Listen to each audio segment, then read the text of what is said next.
गैरसमज मंत्री आशिष शेलार हे माध्यमांशी संवाद साधतोय। महत्वाची बातमी, हिंदी सक्तीच्या विरोधात सुरात सूर मिळवणारे ठाकरे बंधूंनी एकत्रित मोर्चा काढण्याचं ठरवलेलं आहे।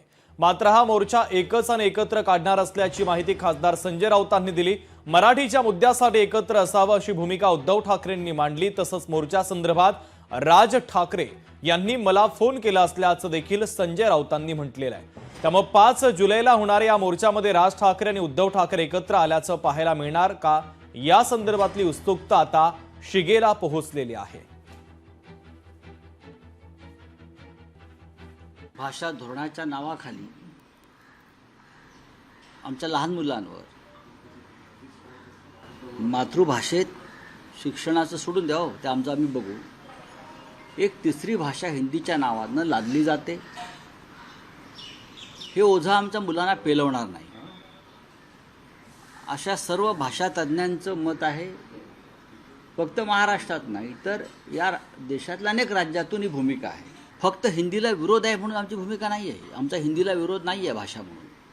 पण शालेय शिक्षणामध्ये अशा प्रकारे तुम्हाला महाराष्ट्रात जबरदस्ती करता येणार नाही। मला माननीय राज ठाकरे यांचा फोन आला, त्यांची अशी भूमिका आहे, मराठी माणसानं आणि मराठी भाषेसंदर्भातले 2 मोर्चे वेगळे निघणं हे बरं दिसत नाही। हे एकत्र आंदोलन झालं तर त्याचा जास्त प्रभाव पडेल आणि मराठी भाषिकांना त्याचा आनंद होईल। आणि मी पुन्हा मातोश्रीत गेलो, माननीय उद्धवजींना सांगितलं की असा मनसे प्रमुखांचा दूरध्वनी आत्ता झाला माझ्याशी, एकत्र आपण जर करणार असू तर माझी काही अडचण नाही आहे या संदर्भात। एक तर आपण त्यांच्याशी चर्चा करू,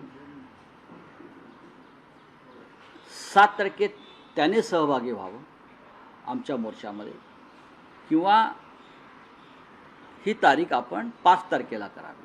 त्यानुसार मी परत माननीय राज ठाकरे यांच्याशी चर्चा केली, त्यांना विनंती केली की असं शिवसेना पक्षप्रमुखांचं म्हणणं आहे। त्यांनी तात्काळ त्याला होकार दिला। हा राजकीय अजेंड्याशिवाय मोर्चा असेल, एकच अजेंडा मराठी भाषा, कोणताही झेंडा नाही।